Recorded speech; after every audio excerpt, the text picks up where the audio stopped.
तो hello and welcome back to our channel जिस पे हम आज लेके आ चुके हैं second sample paper, second model paper SST का आप सबके लिए। तो हियर इज द वीडियो। तो इसे प्लीज कृपया शुरू से लेके अंत तक देखिएगा और थैंक यू सो मच पिछले वीडियो में इतना ज्यादा प्यार देने के लिए। सो एक और वीडियो आप ही सबके लिए। तो सबसे पहले आते हैं हम मल्टीपल चॉइस क्वेश्चंस के ऊपर। मल्टीपल चॉइस क्वेश्चन के अंदर सबसे पहला क्वेश्चन आया हुआ है अपने पास में, रॉलेट एक्ट कब पास हुआ था? रॉलेट एक्ट कब पास हुआ था? 1919 में। अच्छा, ये इंडियंस ने पास किया था? नहीं, ये इंडियंस ने पास नहीं किया था, ब्रिटिशर्स ने पास किया था। Next question, who opened fire on a peaceful crowd gathered in the ground of Jallianwala Bagh on 13th April 1919? किसने एक पीसफुल प्रोसेशन के ऊपर फायरिंग की थी? हमें सबको ही पता है, यही है वो, general Dyer. Next, severely affected by the great depression, इसमें से कौन से एक देश थे जो सेवरली अफेक्ट हुए थे डिप्रेशन के द्वारा? तो इट वाज अमेरिका। तो इसका हो जाएगा USA, that is America. Next, the major solid waste in India is iron and steel slags. Iron और स्टील स्लैग्स जो है वो major solid waste in India है। Next, in which of the following countries did the print technology first develop? इनमें से कौन सी जो country थी उधर सबसे पहले ना प्रिंट टेक्नोलॉजी डेवलप हुई थी, मतलब उधर सबसे पहले ना प्रिंटिंग प्रेस चालू हुई थी, तो इसमें से कौन सी थी? चाइना।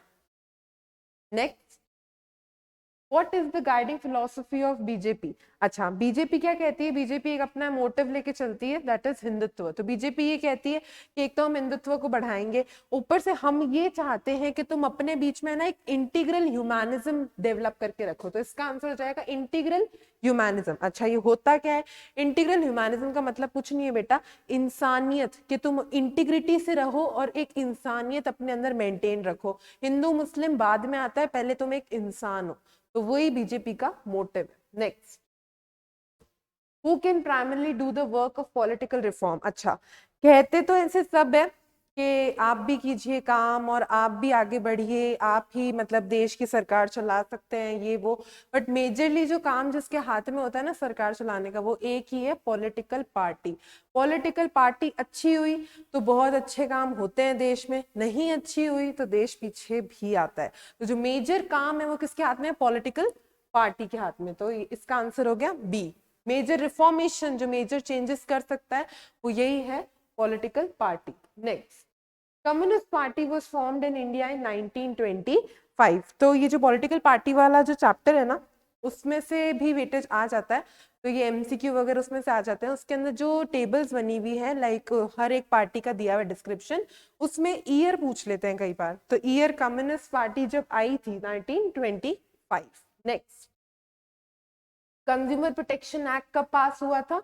तो कंज्यूमर प्रोटेक्शन एक्ट जो था, कंज्यूमर कौन होता है तुम्हें बताया गया था, कंज्यूमर कौन होता है? तो कंज्यूमर जो होता है ना, वो एक ऐसा इंसान है जिसके कारण तुम्हारा जो पूरा मार्केट है वो चलता है। मार्केट का जो सबसे इंटीग्रेटेड, सबसे मेन जो हिस्सा है वो कौन है?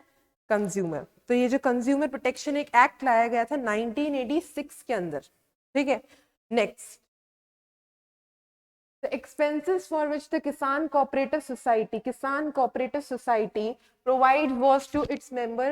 अच्छा देखो, किसान कोऑपरेटिव सोसाइटी है ना, लोन देता है, ठीक है, अपने जो भी किसान होते हैं उससे जाके कोऑपरेटिव सोसाइटी से लोन ले सकता है।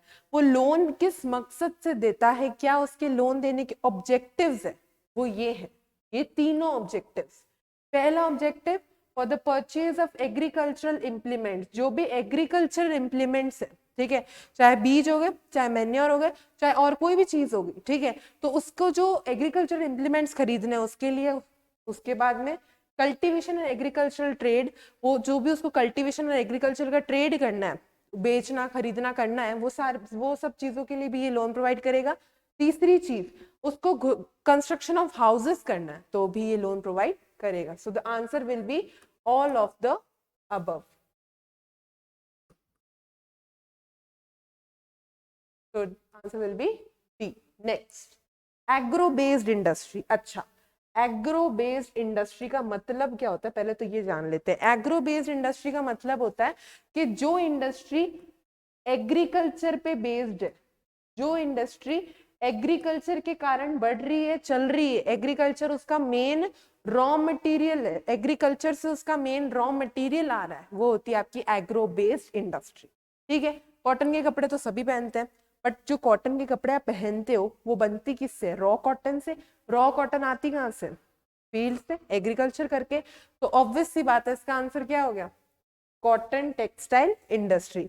अच्छा, बीच बीच में ना स्क्रीनशॉट्स लेते रहना, ढंग के क्वेश्चंस दिखेंगे काफी, तो बीच बीच में स्क्रीनशॉट्स लेते रहना ताकि आपको क्वेश्चंस मिल जाए बाद में। नेक्स्ट, कॉटन टेक्सटाइल इंडस्ट्रीज का आंसर हो गया। Next, the major force in the globalization process connecting different regions of the world has been।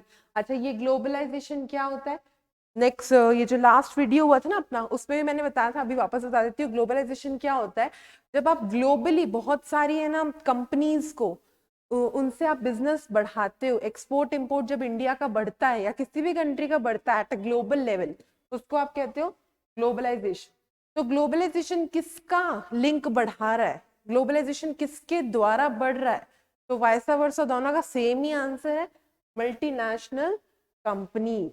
Next, अच्छा, कभी भी ना कोई चीज बनती है ना तो उसका ना पेटेंट करा लेना चाहिए। जैसे है ना, अभी अभी अपनी काफी सारी चीजें, हल्दी का अपन ने पेटेंट नहीं कराया, हल्दी चली गई, ठीक है, तो वैसे ही ये जो स्टीम इंजन है ना, इसका किसी ने पेटेंट करा लिया था, जिसके कारण ये जो है जेम्स वॉट ने सबकी वाट लगा रखी है, याद रखना। तो ये है जेम्स वॉट। ठीक है, उसके बाद में यूज, जब अपन है ना क्या करते हैं, रिलीजन को यूज करने लग जाते हैं ना पॉलिटिक्स में। ठीक है, जब आप अच्छी खासी पॉलिटिक्स चल रही है, बीच में एक हिंदू, मुस्लिम, सिख, ये सब के रिलीजन जब तुम बीच में ले आते हो ना, तो पॉलिटिक्स खराब होने के लक्षण है उसके अंदर, पॉलिटिक्स गंदी होने के लक्षण है उसके अंदर। तो जब पॉलिटिक्स थोड़ी सी गंदा रूप लेने लग जाती है ना, तब इस पॉलिटिक्स को हम नाम दे देते हैं कम्युनलिज्म। Communalism इसका answer. Using religion in politics by the state power is known as communalism politics. Next, the invention of dash enabled the transport to meet the long distances। ठीक है, ये भी हमको पता है कि यहाँ पे ये जो है आपके इन्वेंशन जब हुआ किस चीज का, रेलवेज का, तो आपका ट्रांसपोर्ट बढ़ा। जैसे ही ट्रांसपोर्ट बढ़ा ना, तो वैसे ही क्या हुआ, अलग अलग लोग, अलग अलग सिटीज, अलग अलग कंट्रीज आपस में कनेक्ट होने लग गए। ठीक है, तो जब रेलवे बढ़ता है तो ऑटोमेटिकली सब जो है जगह कनेक्ट होने लग जाती है। Next, the dash ensures availability of essential commodities like wheat, rice, etc. by a network of outlets or for fair prices। देखो, ये शॉप्स होती है, ठीक है, ये है ना बचपन का एक, मतलब जब अपन छोटे थे ना, तो फिर एक बुक के अंदर एक क्वेश्चन आता था, राशन शॉप करके। ठीक है, वो ये ना 10th आरबीएससी का एक क्वेश्चन है, आएगा। ठीक है, कि ये राशन शॉप्स होती है जिसके द्वारा आप कोई ऐसी जो नॉर्मल कमोडिटी होती है ना, राइस हो गया, व्हीट हो गया, इसको आप खरीद सकते हो, पल्सेस हो गए। ठीक है, तो इसका आंसर हो गया राशन शॉप्स। और कोई तुमसे ज्यादा दाम नहीं लेता है, वहां पे प्राइसेस बहुत कम रखनी पड़ती है, गवर्नमेंट की फंडिंग है। ठीक है, next, absence of dash as a guarantee is major cause that prevent people from obtaining loan from formal sector। देखो क्या होता है ना कि जैसे फॉर्मल सेक्टर के ना कुछ टर्म्स होते हैं, टर्म्स ऑफ क्रेडिट। जैसे बैंक से लोन लेने जाते हैं ना, तो हर किसी को लोन नहीं मिलता है, पहले तुमको एक कोलैटरल जमा कराना पड़ता है, फिर वो बताते हैं कि आप इस ये जो आपने लोन लिया है इसका रीपेमेंट कैसे करोगे। तो हर किसी के पास जरूरी थोड़ी है कोलैटरल होगा, कोलैटरल में कुछ भी हो सकता है। कोलैटरल का मतलब इसके इस चीज को गिरवी रख के मैंने लोन उठाया है। ठीक है, तो जरूरी थोड़ी हर किसी के पास कोलैटरल होगा, है ना। रिश्तेदारों से तो ऐसे ही जाके कर्जा ले लिया जाता है, उधर तो कोलैटरल देना पड़ता नहीं है, और फॉर्मल सेक्टर मांगता है कोलैटरल, तो लोग फॉर्मल सेक्टर से इसीलिए भागते हैं कि यहाँ पे कोलैटरल नहीं है देने के लिए। तो इसका आंसर हो जाएगा collateral. Next, locally formed consumer organization are known as consumer forums। पिछली बार भी बताया था, इस बार वापस सुन लो। कंज्यूमर है ना, खुद तो खुद की प्रोटेक्शन करता नहीं है और बिना सोचे समझे कमोडिटीज को यूज करता है, बिना पढ़े एग मार्क देखे ISI मार्क देखे अपने कमोडिटीज को ऐसे यूज करता है। तो उसकी प्रोटेक्शन के लिए जो है गवर्नमेंट कंज्यूमर प्रोटेक्शन एक्ट भी लेके आई और गवर्नमेंट ने ये भी कहा कि कंज्यूमर के प्रोटेक्शन के लिए कंज्यूमर फोरम्स खोले जाएंगे। ठीक है, next, name 2 great powers of the world emerge after second world war. इन्होंने कहा कि सेकेंड जब वर्ल्ड वॉर थी उसके बाद में कौन सी 2 ग्रेट मेजर पावर इमर्ज हुई, कौन सी थी? रशिया और USA। अब इमर्ज का मतलब तो पता है? बढ़ना, इवॉल्व होना, एकदम से बहुत ज्यादा तरक्की करना। तो ये जो रशिया थी और जो USA थी ये काफी ज्यादा बढ़ी WW2 के बाद। Next, who created the cotton mill in Britain? Rattu question. Louis Paul, John Watt. Next, name the most important food crop of India. चावल है ना, चावल बहुत इंपॉर्टेंट है इंडिया के लिए।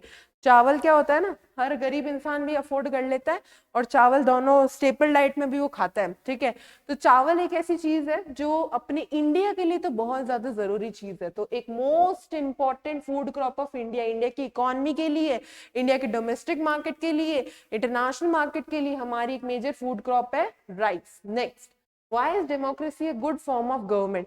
क्यों डेमोक्रेसी एक अच्छी गवर्नमेंट है? ऐसा क्या है उसके अंदर कि डेमोक्रेसी एक अच्छी गवर्नमेंट है?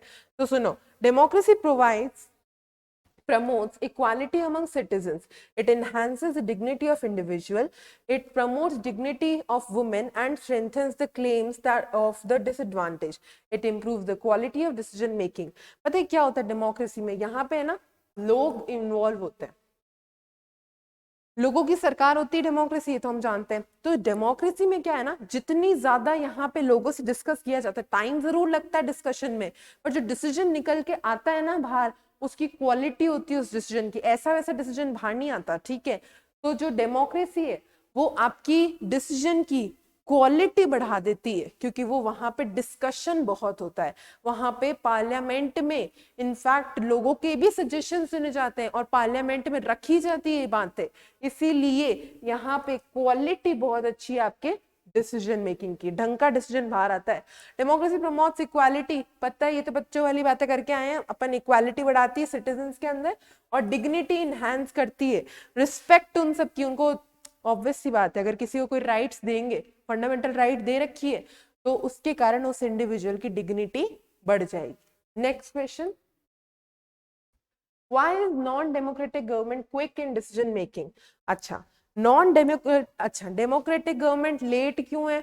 क्योंकि इतने लोग वहां पे होते हैं, तो इसीलिए हमको टाइम लग जाता है हर एक इंसान के थ्रू उसको पास कराने में, मेजॉरिटी का एक डिसीजन लेने में। तो डेमोक्रेटिक गवर्नमेंट में डिसीजन मेकिंग में टाइम लगता है, नॉन डेमोक्रेटिक में कम टाइम लगता है।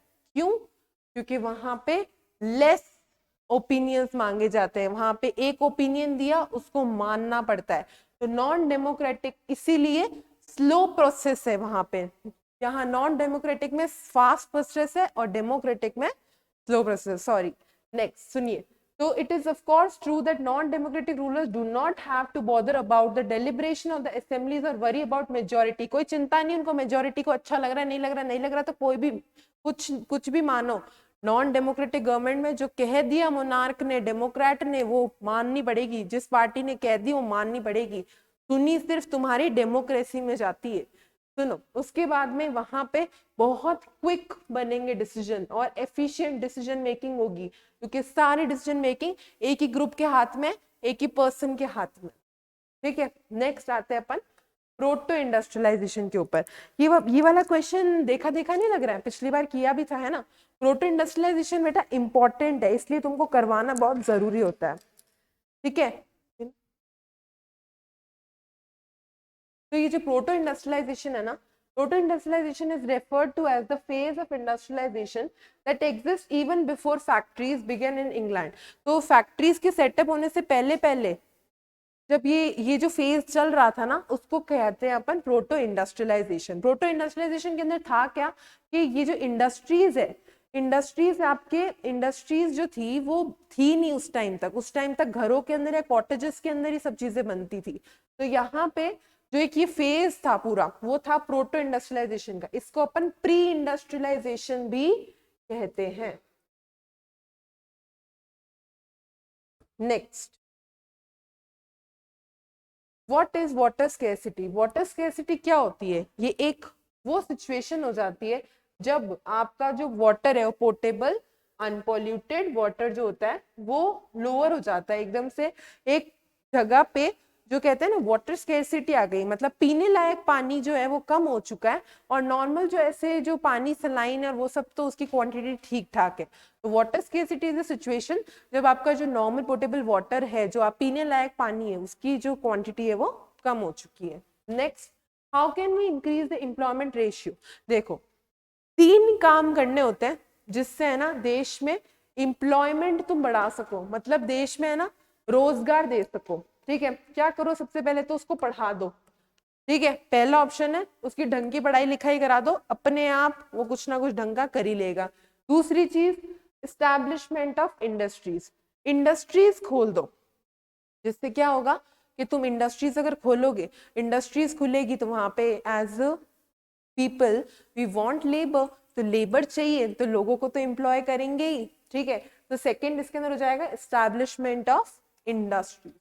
तीसरी चीज हो जाएगी बेटर क्रेडिट फैसिलिटीज।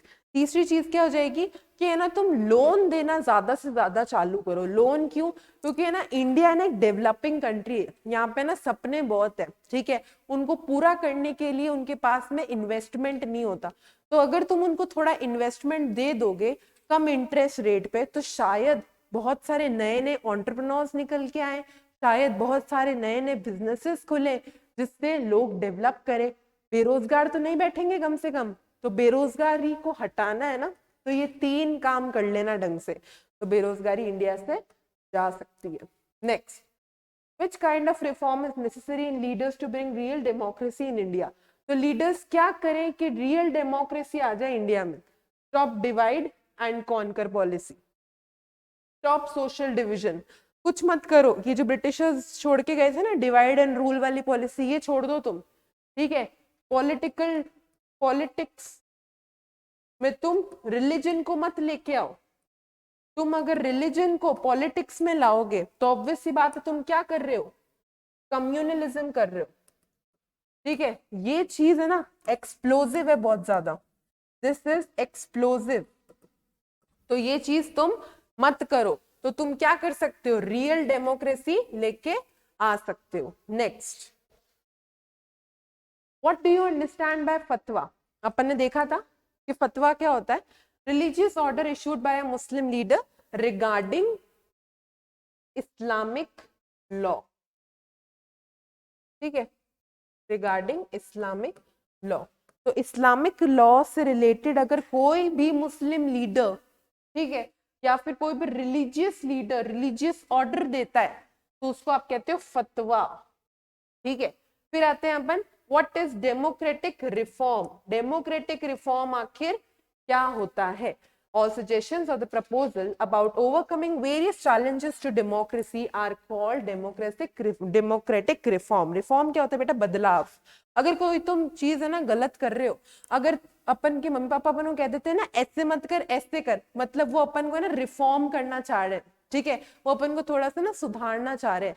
तो अगर डेमोक्रेसी को भी रिफॉर्म करना है ना, तो उसको बदलने के तरीके देना, उसको सुधारने के तरीके देना, इसको ही कहते हैं डेमोक्रेटिक रिफॉर्म। तो डेमोक्रेटिक रिफॉर्म ज्यादा कुछ नहीं है, बस सुधारने के और बदलने के डेमोक्रेसी को तरीके, जिसको आप कहते हो डेमोक्रेटिक रिफॉर्म। तो इसको इंग्लिश में कैसे लिख देंगे? ऑल सजेशंस और प्रपोजल्स, सारे सजेशंस और सारे प्रपोजल्स जो आपको ओवरकम करने के लिए हेल्प करते हैं अलग अलग चैलेंजेस को डेमोक्रेसी में, उसको अपन कहते हैं डेमोक्रेटिक रिफॉर्म और पॉलिटिकल रिफॉर्म। अगर एग्जाम में ये भी क्वेश्चन आ जाए पॉलिटिकल रिफॉर्म क्या होता है, तो भी तुमको ये ही लिख के आना है कि पॉलिटिकल रिफॉर्म ये होता है। Next, write two demerits of unorganise sector. Pension नहीं मिलती, जॉब सिक्योरिटी नहीं मिलती, और जब चाहे तब निकाल सकते हैं। ठीक है, नो पेड हॉलीडेज। ठीक है, उसके बाद में no job security, no check on working hours, ठीक है, वर्किंग आवर्स पे कोई चेक नहीं रखता, वेज लॉ फॉलो हो रहा है या नहीं हो रहा उसको भी कोई नहीं देखता। अगर आप एक कौन से सेक्टर में हो, अनऑर्गेनाइज सेक्टर में हो, तो कोई नहीं देखता है कि आपको पेंशन मिल रही है कि नहीं मिल रही है, मत ही एक्सपेक्ट करो। अनऑर्गेनाइज सेक्टर में अगर हो तो पेंशन नहीं एक्सपेक्ट करो। उसके बाद में जॉब सिक्योरिटी नहीं है, जब चाहे तब निकाल सकते हैं। तीसरी चीज, कोई पेड हॉलीडेज ऐसी चीज नहीं होती।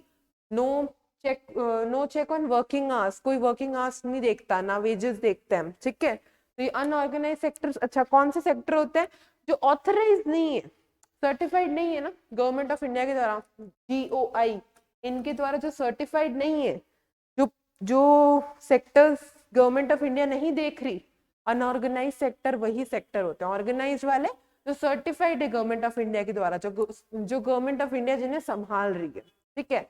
तो ये दो टाइप के सेक्टर्स होते हैं। Next, what is the meaning of liberal nationalism?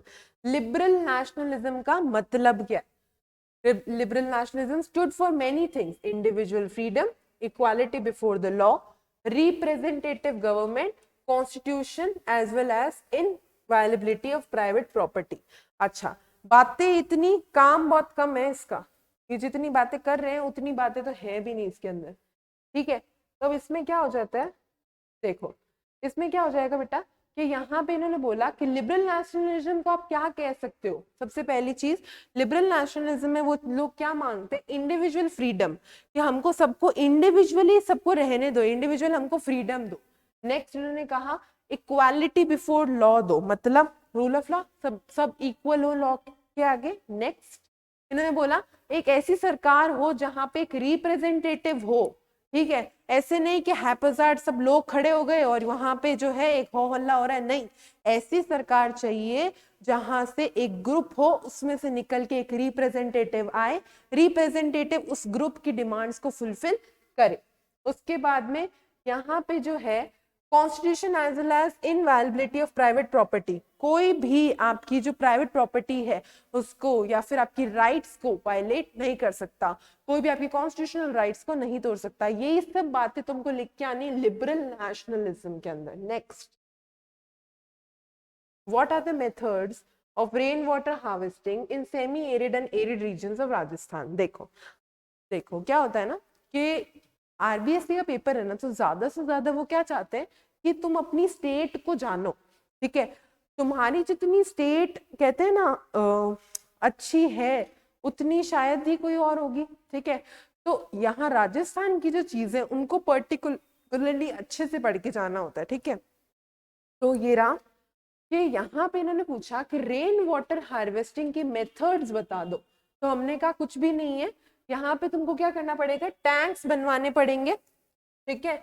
या तो तुम टैंक्स बनवा लो अपने ड्रिंकिंग वाटर को प्रिजर्व करने के लिए, या फिर तुम जो है यहाँ पे तुम क्या कर सकते हो, roof top rain water harvesting.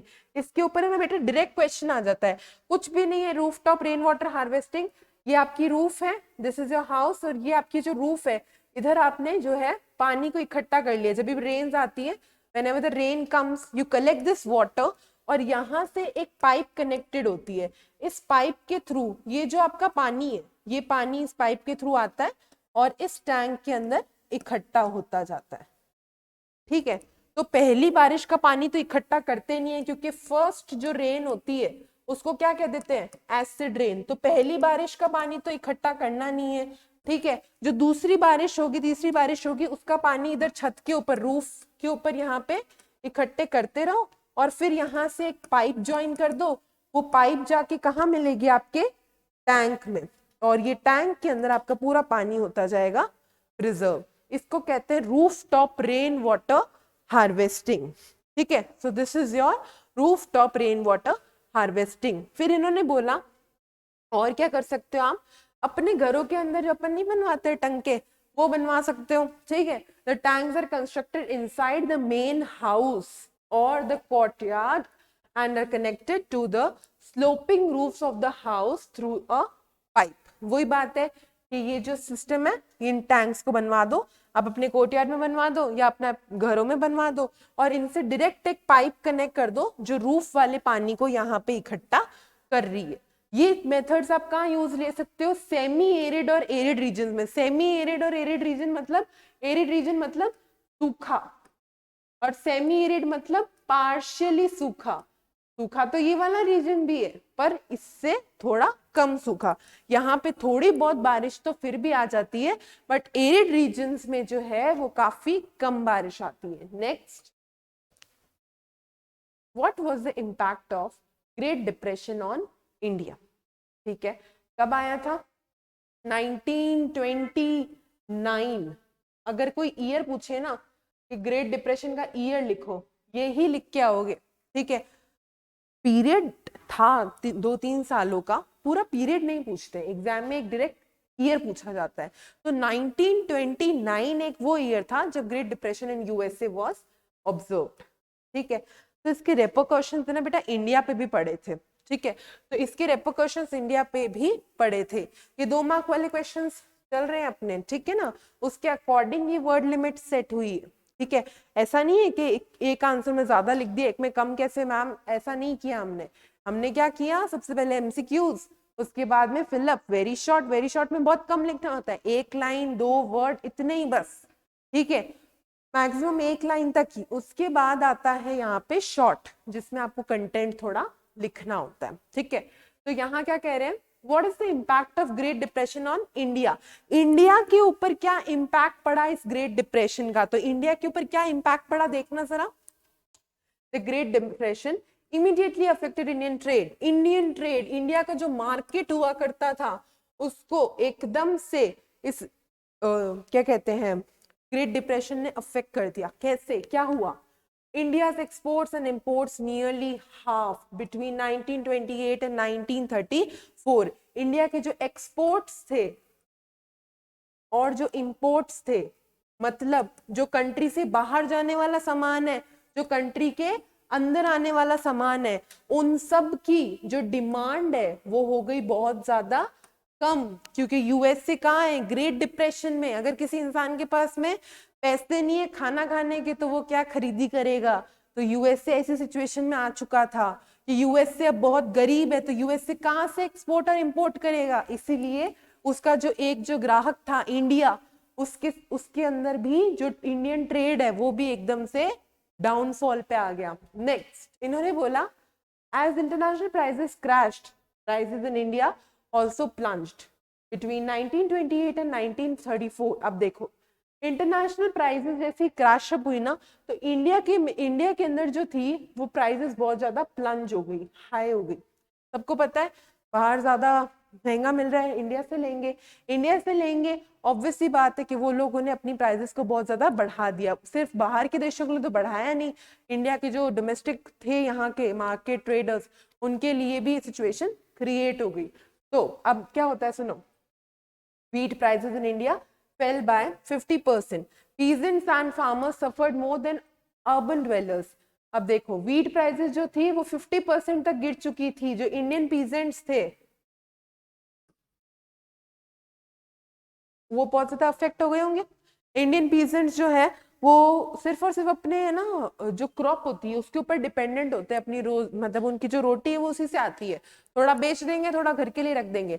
50% अगर उसी कमोडिटी की प्राइस अगर गिर जाए तो सोच सकते हो उनकी सिचुएशन कितनी ज्यादा खराब हो गई है। 50%, 20-30% में भी उनका बहुत सारी चीजें अफेक्ट हो जाती है। यहाँ तो 50% गिर गई, तो ऑब्वियस सी बात है ग्रेट डिप्रेशन ने इंडिया के अंदर काफी ज्यादा अफेक्ट दिया था। नेक्स्ट, इन्होंने बोला peasants and farmers suffered more than urban dwellers.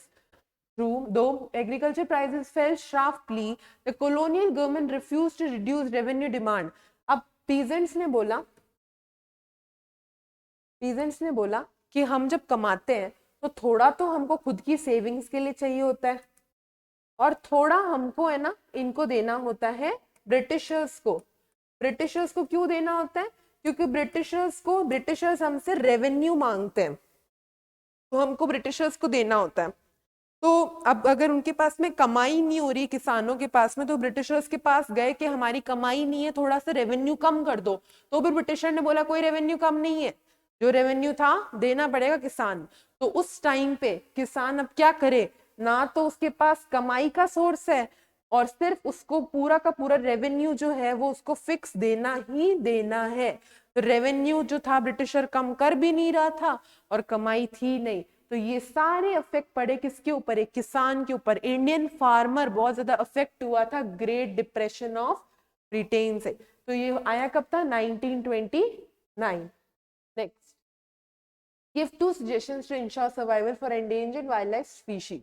अच्छा, एंडेंजर्ड स्पीशीज क्या, एंडेंजर्ड वाइल्ड लाइफ स्पीशीज क्या होती है ना बेटा, जो है ना अभी कगार पे, जैसे एक लाइन अज्यूम करो, ठीक है, जैसे ये कुछ स्पीशीज है एक्स वाई, ठीक है, एक्सटेंट होना और एंडेंजर्ड होना ये बताते हैं। देखो, एक्सटेंट होना मतलब ये पूरी की पूरी तरीके से अब हमको दिखेगी नहीं, ये होती है आपकी एक्सटिंक्ट, कि अब ये वाली स्पीशीज हो चुकी है खत्म। एंडेंजर्ड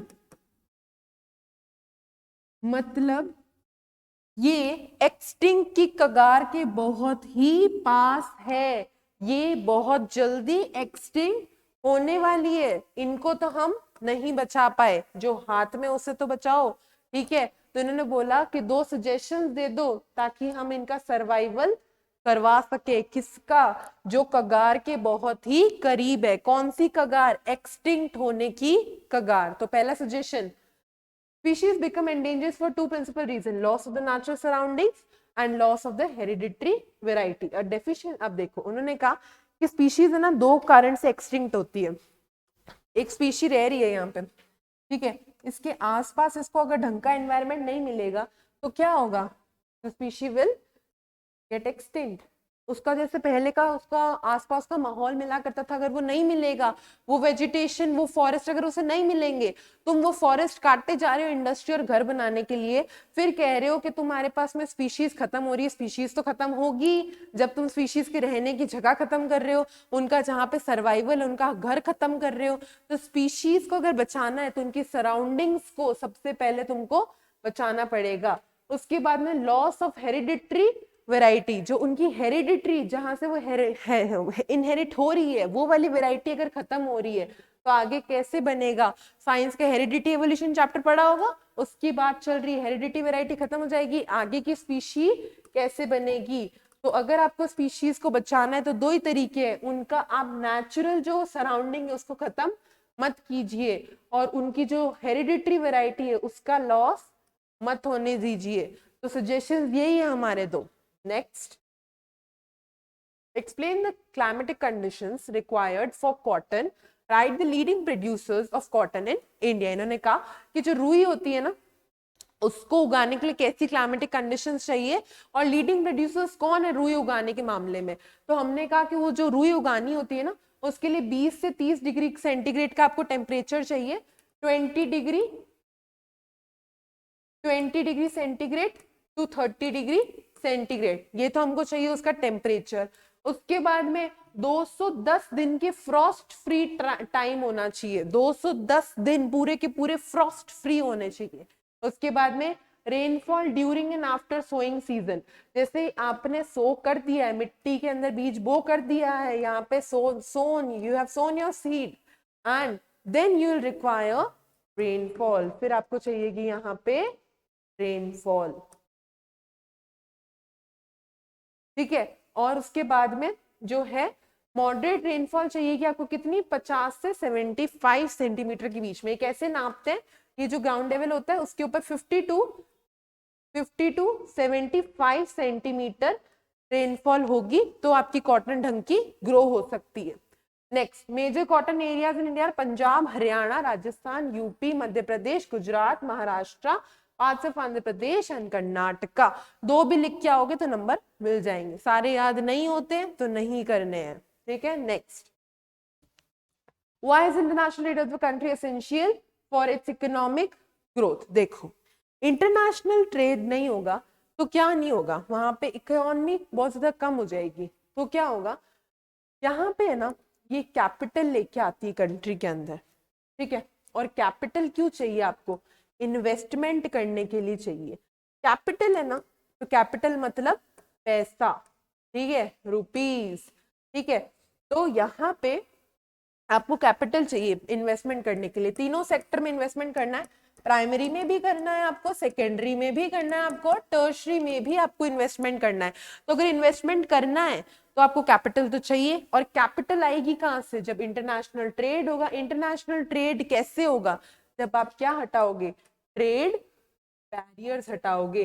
ट्रेड बैरियर्स हटाओगे तो यहाँ पे एक्सपोर्ट बढ़ेगा और इंपोर्ट भी बढ़ेगा। तो उसके कारण आप यहाँ पे जो है ढंग से आप यहाँ पे ट्रेड कर पाओगे। ट्रेड कर पाओगे तो यहाँ पे आपके पास में इन्वेस्टमेंट करने के आप केपेबल हो पाओगे। क्योंकि अगर आप ट्रेड करते हो, क्योंकि अगर आप कमाते हो ना बेटा, तो आपके पास में आती है कैपिटल, और यही कैपिटल यूज आती है इन्वेस्टमेंट करने के। इन्वेस्टमेंट करोगे तो ही खुद की कंट्री खुद के लिए कमा के खा पाएगी। Next, give an account of majoritarianism in Sri Lanka. Sri Lanka के अंदर मेजोरिटनिज्म कैसे आया? क्या था श्रीलंका का मेजोरिटनिज्म? देखो क्या होता है ना, यहाँ पे तमिल्स थे, ठीक है। तो यहाँ पे श्रीलंका का तुमको पूरा अच्छे से एक बार कॉम्पोजिशन बता दिया जाए। श्रीलंका के अंदर आखिर लंका में आग क्यों लगी थी? सुनो, देखो क्या कह रहे हैं। To create Sinhala dominance the governance introduced a majority major except Sinhala as an official language was passed in 1956. They were disintegrated by the Tamil. The government have adopted preferential policies that have benefited Sinhala candidates and the universities. देखो Sinhala speakers और Tamil, ऐसा कुछ कुछ composition चल रहा था श्रीलंका के अंदर, ठीक है। तो हम थोड़ी लंका की बातें कर रहे हैं अब। तो यहाँ क्या हुआ था ना कि सिन्हाला वाले थे बहुत ज्यादा मेजोरिटी में। तो गवर्नमेंट ने बोला कि मुझे क्या पड़ी है माइनॉरिटी वालों की, तमिल्स की, ठीक है। सब जगह इनको दे दिया रिजर्वेशन, इनकी लैंग्वेज को कह दिया नेशनल लैंग्वेज, हर जगह इनको ही प्रेफरेंस देने लग गई। कौन? श्रीलंका की सरकार। जब इनको प्रेफरेंस देने लग गई श्रीलंका की सरकार, ऑब्वियस सी बात है तमिल्स को तो गुस्सा आएगा, ठीक है। तो तमिल्स को गुस्सा आया और तमिल्स ने कहा कि ये देश में क्या चल रहा है। तो सिन्हाला की जो श्रीलंका की सरकार थी, उन्होंने कहा कि हमने एक फॉर्मूला अपनाया है। हमारा फॉर्मूला ये है कि हमें ये जो मेजॉरिटी में है श्रीलंका में, हम उनको ही सपोर्ट करेंगे, और जो माइनॉरिटी में है श्रीलंका में हम उन पे ध्यान नहीं देंगे। हमने क्या किया, सिन्हाला को एक ऑफिशियल लैंग्वेज डिक्लेयर कर दिया और तमिल्स को बिल्कुल भी प्रायोरिटी नहीं दी। तो तमिल्स ऐसे देश में रहना ही क्यों चाहेंगे जहां पे उनको बिल्कुल इज्जत, बिल्कुल प्रायोरिटी नहीं मिल रही है, ठीक है। तो ये सब चीजें हुई थी वहां पे। हर गवर्नमेंट पोजीशन, हर यूनिवर्सिटी बेटा, हर जगह पे सिन्हाला को, सिन्हाला स्पीकर को, जो सिन्हाला भाषा बोलता था ना, उसको प्रायोरिटी मिलने लग गई। Next, who create social divisions in democratic country. एक डेमोक्रेटिक कंट्री के अंदर ये सोशल डिविजन बनाता कौन है? ये जो बीच का मुठभेड़ है ये कराता कौन है? ये लड़ाइयां कराता कौन है? और social difference becomes a social division. सबसे पहले रोल प्ले में आता है डिफरेंस, फिर आता है डिवीजन, फिर होता है एक्सप्लोजन। याद रखना ये तीनों वर्ड्स, ठीक है। देखो बताती हूँ क्या होता है। जो सबसे पहले है ना सोसाइटी के अंदर है ना, एक बीच में एक उनके अंतर आता है, ठीक है। फिर बनता है डिवीजन कि तू अलग मैं अलग, ठीक है। उसके बाद में जब ये चीजें पॉलिटिक्स के साथ में मिक्स हो जाती है या फिर इसके साथ में और अलग अलग इनके ऊपर ओवरलैपिंग हो जाता है सोशल डिविजन्स का। पिछली बार भी बताया था, अगर सोशल डिविजन्स का ओवरलैपिंग हो गया, ऑब्वियस सी बात है कि वहां पे होगा एक्सप्लोजन। एक्सप्लोजन का मतलब यहाँ पे क्या होंगी, बहुत ज्यादा होंगी राइट्स, ठीक है। The social difference become a social division when it overlaps with some other social difference. For example, the difference between the blacks and whites become a social division in US because the blacks tend to be poor. देखो, अब देखो एक difference है, एक difference है क्या, black और white का, ठीक है, ब्लैक और व्हाइट में हो रहा था डिफरेंशिएशन। इसी के ऊपर ब्लैक और व्हाइट के डिफरेंशिएशन के ऊपर ही एक और बात आ गई कि ब्लैक होते हैं पुअर और ये होते हैं rich.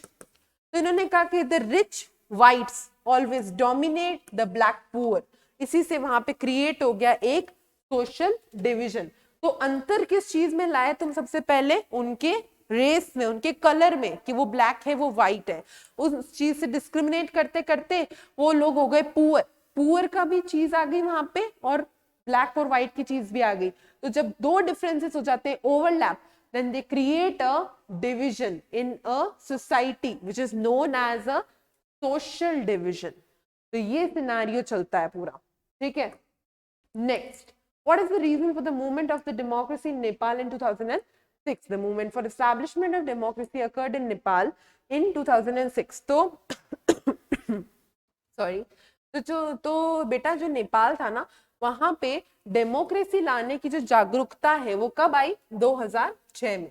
Although Nepal won democracy in 1990, but after killing of the king Birendra, the king Gyanendra, who did not want constitutional monarchy over absolute monarchy, led to the revolution of gaining popular control over the king. All major political parties went to strike and people came on street defying the curfew। ऐसे तो पता है क्या था, इन्होंने बोला कि नेपाल के अंदर ऐसे तो आ चुकी थी डेमोक्रेसी 1990 में, but after killing of the king Birendra, Birendra king को जब मार दिया इन्होंने, ठीक है, तो फिर आपकी डेमोक्रेसी, ये चाहते थे डेमोक्रेसी लाना किंग बीरेंद्र, इनकी डेथ हो गई, तो किंग ज्ञानेंद्र आए, who did not want constitutional monarchy over absolute monarchy, led to the revolution of gaining popular control over the king। इसने कहा कि जो एब्सोल्यूट मोनार्की थी उसके ऊपर इसने कंट्रोल गेन करने की कोशिश की ज्ञानेंद्र ने, ठीक है। उसके बाद में सारे major political parties went to strike and people came on street defying curfew. तो जो कर्फ्यू लग भी चुका था तो भी लोग सड़कों पे उतर गए। लोग पता है डेमोक्रेसी में अपनी आवाज ना इसी तरीके से फैलाते हैं। पॉपुलर स्ट्रगल्स में से एक शॉर्ट आंसर क्वेश्चन आना निश्चित है, शायद यही हो सकता है वो, ठीक है। तो इन्होंने कहा कि जो पॉपुलर स्ट्रगल्स है ना, वहां पे ना बेटा, ये पॉपुलर स्ट्रगल्स चैप्टर ऐसे ही नहीं बना है। पॉपुलर स्ट्रगल्स चैप्टर आपको सिखाना चाहता है कि कैसे लोग अपनी डेमोक्रेसी में बात, अपनी आवाज पहुंचाते हैं और लोगों तक, तो इसीलिए चैप्टर इंपॉर्टेंट है। Next, what are the different aspects of development? People have different development goals because people come from different background, different people have different dreams and different aspiration। हर इंसान के लिए ना डेवलपमेंट का मतलब अलग होता है। किसी के लिए डेवलपमेंट का मतलब होता है यूएस जाना, तो किसी के लिए डेवलपमेंट का मतलब होता है कि कल शायद उसे नौकरी मिल जाए, कल शायद उसे साहब पगार दे दे, ठीक है, उसको वेज दे दे। तो हर किसी के लिए ना डेवलपमेंट का मतलब अलग होता है, ठीक है, क्योंकि सबके अलग अलग ड्रीम होते हैं, अलग अलग एस्पिरेशन होते हैं। People set their goals according to the changing circumstances and prevailing situation। People may change the goal with the development situation and which could be contradictory to the previous goal। For example, a person willing to higher education will change in goal to go to employment because weak economic situation of the family। तो ये कह रहे हैं कि development है ना, change तो होता रहता है, पर डेवलपमेंट ऐसे ही चेंज नहीं होता है। डेवलपमेंट आपकी स्थिति के अनुसार, सिचुएशन के अनुसार ये डेवलपमेंट बदलता रहता है, ठीक है। तो ये डेवलपमेंट आपकी सिचुएशन के अनुसार बदलता रहता है।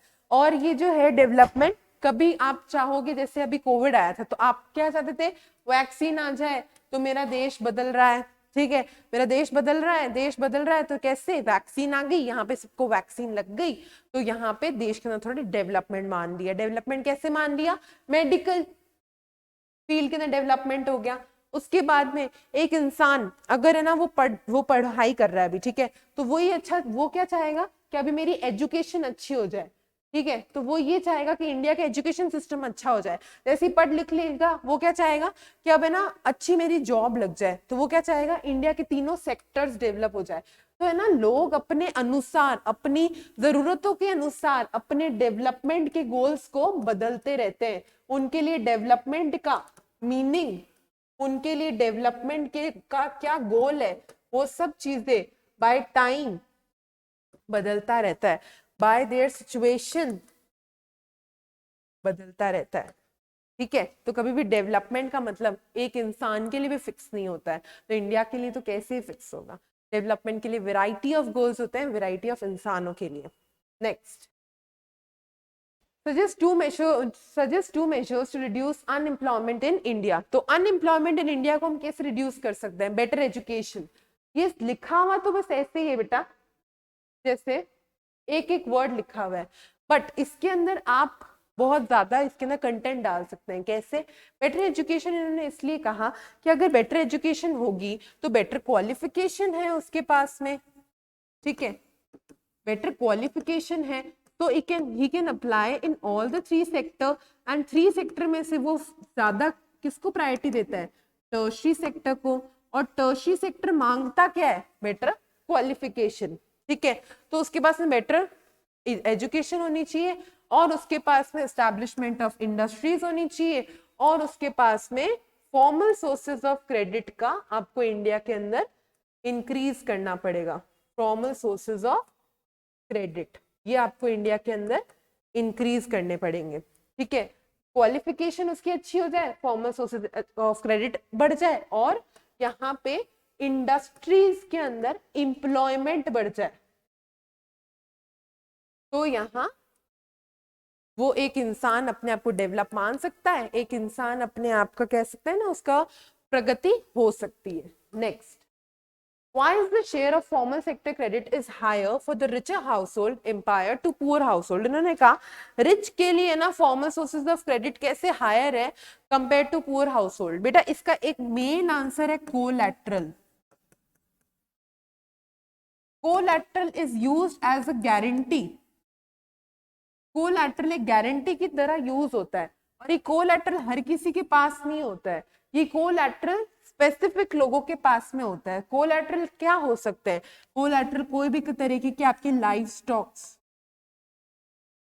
ठीक है, या फिर आपकी कोई हाउस, कोई प्रॉपर्टी,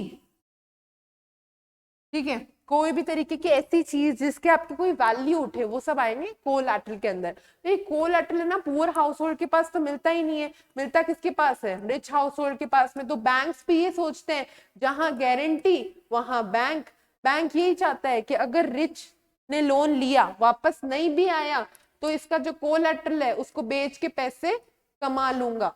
पर एक पुअर जिसके पास में कोलैटरल जैसी चीज नहीं है वो क्या करेगा? ठीक है, तो पहला कारण कि फॉर्मल सोर्सेस को ही क्यों क्रेडिट मिल रहा है ज्यादा, और फॉर्मल सोर्सेस से रिच को ही क्यों क्रेडिट मिल रहा है ज्यादा, पुअर को क्यों नहीं मिल रहा? तो पहला कारण ये है कि रिच के पास में होता है कोलैटरल। दूसरा कारण ये है बेटा कि जो रिच है वो ज्यादातर ऐसा माना जाता है कि रिच वाले होते हैं लिटरेट, ठीक है, और जो पुअर वाले होते हैं वो इलिटरेट। तो ये जो पुअर वाले हैं ना, ये बचते हैं, ये किस चीज से बचते हैं? ये इस चीज से बचते हैं बेटा कि हमको यहाँ पे कौन तो पढ़े, कौन ये सब चीजें करें, ठीक है। तो यहाँ पे ये जो पुअर है, ये लिटरेसी के कारण यहाँ पे कोई भी डॉक्यूमेंटेशन है, कौन पढ़ेगा, कौन कैसे करेगा, हमें तो आता ही नहीं, हम तो कर ही नहीं पाएंगे, इसलिए ये पुअर जो है बचते हैं इस चीज से। किस चीज से? फॉर्मल सोर्सेज ऑफ क्रेडिट से, फॉर्मल सोर्सेज ऑफ सेक्टर से क्रेडिट उठाने से। लोन उठाते नहीं है बैंक वगैरह से आसानी से, कौन? पुअर। इन दो कारणों से, कोलैटरल नहीं और पढ़े लिखे नहीं है, तो टर्म्स ऑफ क्रेडिट पढ़ना नहीं आएगा, ऐसा ये सोचते हैं। Next, write, explain right to choose for a consumer. Right to choose means right to be assured wherever possible of access of variety of goods at services competitive price. In case of monopolies, it means right to be assured of satisfactory quality and services at a fair price. It also includes right to the basic goods. अब देखो right to choose क्या होता है बेटा? जब है ना market में बहुत सारी वेराइटीज आ जाती है तो आपके पास में बहुत सारी चॉइसेस आ जाती है, क्वालिटी की, ब्रांड की और प्राइसेस की। आप एज अ कंज्यूमर ये सब चीजें कंपेयर करने लग जाते हो, इसीलिए यहाँ पे ये चीज फ्रूटफुल है। Next, write a short note on planning at international level for conservation of resources. अच्छा, रिसोर्सेज एंड डेवलपमेंट का अच्छा सा क्वेश्चन आया है, ठीक है। इन्होंने बोला कि स्टेप्स लिख दो कि हम कैसे ये चीज कर सकते हैं, प्लानिंग एट इंटरनेशनल लेवल। तो इन्होंने कहा resource planning is called the strategy of prolong and cautious utilisation of resources. कि रिसोर्स प्लानिंग कुछ नहीं है, जब आप रिसोर्सेज को ढंग से यूज करने लग जाते हो ना, देख के कॉशियस मैनर में, उसको आप कहते हैं रिसोर्स प्लानिंग, ठीक है। ये इंपॉर्टेंट होती है for the very existence of living beings. It is actually judicious use of resources. Resource planning कुछ नहीं है, जब आप रिसोर्सेज का एक जुडिशियस यूज करते हो, उनको वेस्ट नहीं करते, सस्टेनेबल डेवलपमेंट करते हो, तब आप कह सकते हो कि हाँ हमने रिसोर्स प्लानिंग की है, ठीक है। In a country like India, India जैसी कंट्री में resource planning turn out of the vital importance, our resources are not distributed properly here। यहाँ पे ना इंडिया में हर जगह पे हर रिसोर्स नहीं है, कहीं पे कोयले की माइंस है, तो कहीं पे है ना अच्छा कोई पानी का सोर्स है, ठीक है। राजस्थान में धूप है, हर जगह थोड़ी है। तो यहाँ एक ऐसी कंट्री, इंडिया जैसी कंट्री में जहाँ पे रिसोर्सेज का एलोकेशन हर स्टेट में इक्वल नहीं है, वहां पे रिसोर्स प्लानिंग तो बहुत ज्यादा अनिवार्य है, ठीक है। अब क्या होता है, सेवरल स्टेट ऑफ इंडिया, ये वही एग्जाम्पल जो मैंने आपको दिया फॉर एग्जाम्पल, ठीक है। The state of Rajasthan is has the vast potential for यहाँ पे development of solar and wind energy, but the deficiency of water resources.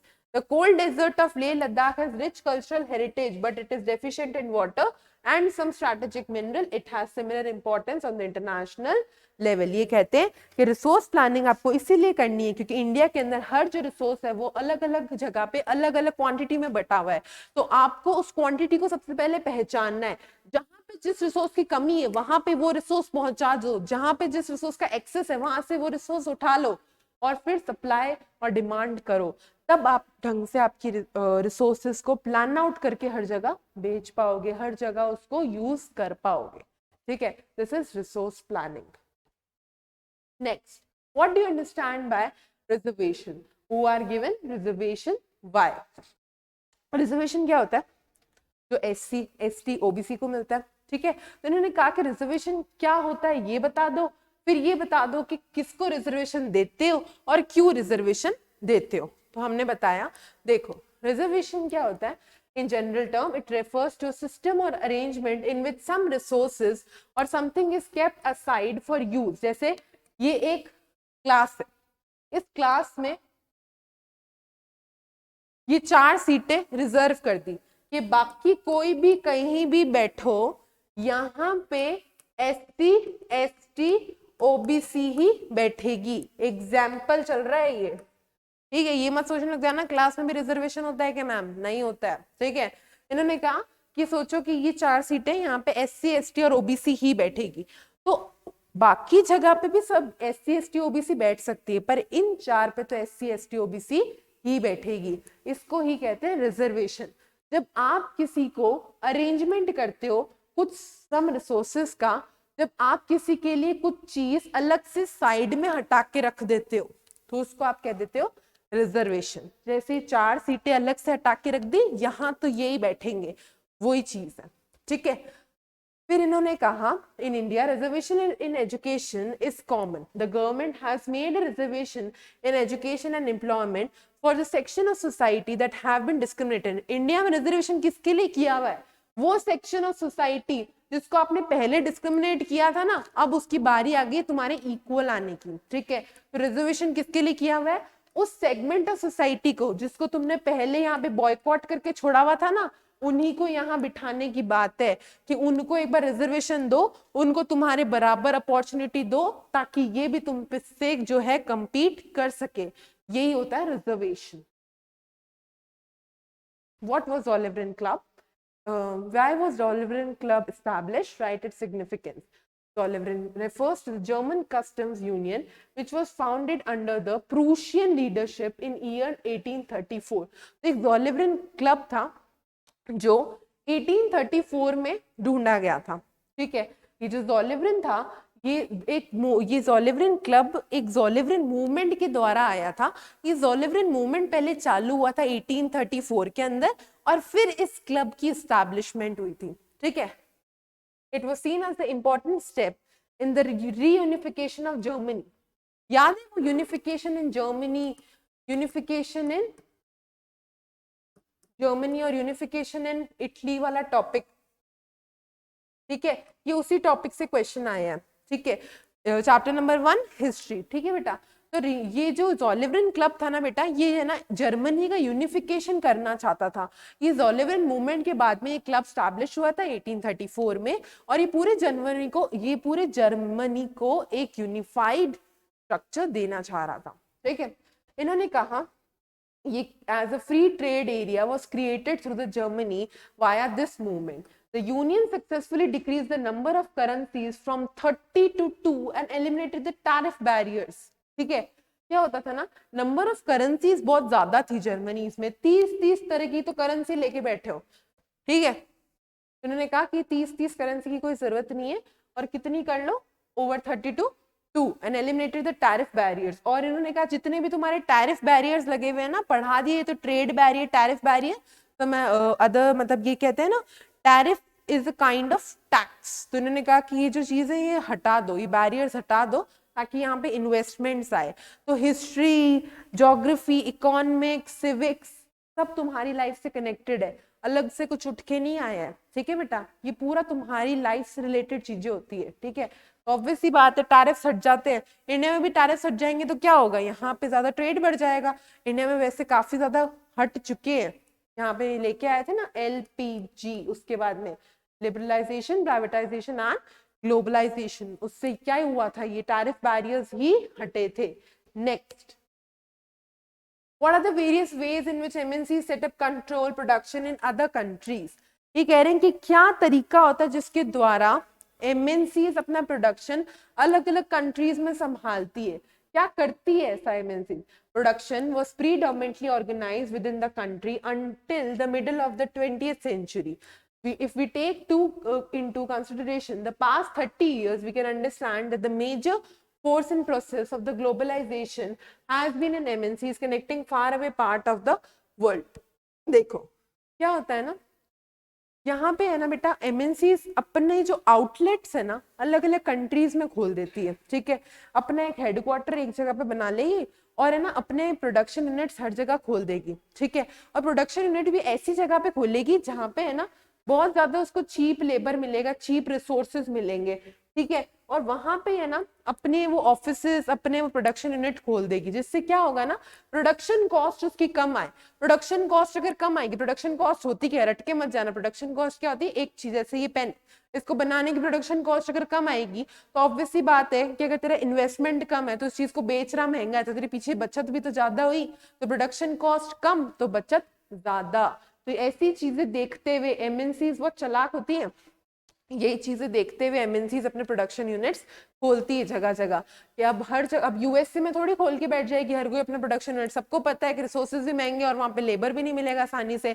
वो सोचते हैं इंडिया जैसी जगह पे जाके है ना अपने प्रोडक्शन यूनिट्स खोलो, जिससे क्या होगा ना, इंडिया में अगर एक बार प्रोडक्शन खुल गए प्रोडक्शन यूनिट्स, तो यहाँ पे लेबर भी सस्ता है, रिसोर्सेज भी ठीक ठाक मिल जाते हैं, और अपना जो मेन जो कहते हैं ना हेडक्वार्टर वो खोल लो USA में. यहाँ से चीज बन के चली जाएगी, वहां पे जाके ब्रांडिंग हो जाएगी, ब्रांडिंग होने के बाद बिकने लग जाएगी. यही तो सिनेरियो चलते हैं यहाँ पे. So you can take a screenshot. This is a good question. Next. How has the third tier of Indian democratic system local अच्छा, जब मैं ये क्वेश्चन रीड करूँ ना तब तुम्हारे पास में टाइम है कि तुम इसका स्क्रीनशॉट ले सकते हो. ठीक है, तो while I'm reading then you can take the screenshot. ठीक है, बाद में काम आएगा. इनको फोन में मत रखना, इसको अपनी नोटबुक में नोट डाउन कर लेना जिससे काम आए. ठीक है बेटा. Next, how has the third tier of the Indian democratic system, local government, been strengthened and effective by the constitutional amendment of 1992?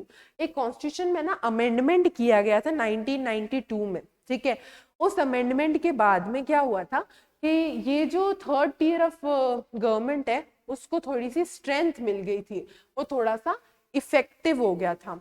ठीक है, तो अब जब ये इफेक्टिव हो गया ना, तो ये चीज कैसे हुई थी, थर्ड टियर कैसे इफेक्टिव हो गया था. तो now it is constitutionally mandatory to hold regular elections to the local government bodies. देखो क्या होता है, अब है ना ये चीज बहुत ज्यादा है ना अनिवार्य हो गई है कि आप है ना एक इनके लिए इलेक्शंस कराओगे, किनके लिए, लोकल बॉडीज के लिए, आपको इनके लिए इलेक्शंस कराना बहुत ज्यादा जरूरी है, ठीक है, क्योंकि यहाँ पे ना सीट्स भी रिजर्व कर ली गई इलेक्टेड बॉडीज के, executive head of the institution for schedule caste, schedule tribe and the backward classes. इन्होंने कहा कि अब हमने क्या किया है कि जो पंचायत बनेगी ना, पंचायत में भी हमने एससी, एसटी और ओबीसी इनकी सीट्स रिजर्व कर दी है, ऊपर से हमने ना वुमेन्स की भी सीट्स रिजर्व कर दी है। तो अब क्या होगा, जब ऐसा सिनेरियो चलेगा कि एससीबीसी की जो सीट्स है, एससी, एसटी और ओबीसी, इसको एज अ कंबाइंड चीज हम इसको कहते हैं एसईबीसी। तो अगर ये चीज हो जाएगी ना इंडिया के अंदर, तो क्या होगा ना बेटा, जैसे 1992 में यही अमेंडमेंट आया कि ज्यादा से ज्यादा है ना गांव वाली जो पंचायत है उसको थर्ड टियर को स्ट्रॉन्ग करो, क्योंकि थर्ड टियर जितना ज्यादा है ना लोगों से कनेक्ट रह पाता है, उतना फर्स्ट और सेकंड टियर नहीं रह पाते। वो तो अपने मुद्दों में ही रहेंगे, अपने इलेक्शंस में ज्यादा रहेंगे, नेतागिरी में, बट जो पंचायत है ना वो डायरेक्टली गाँव के मैटर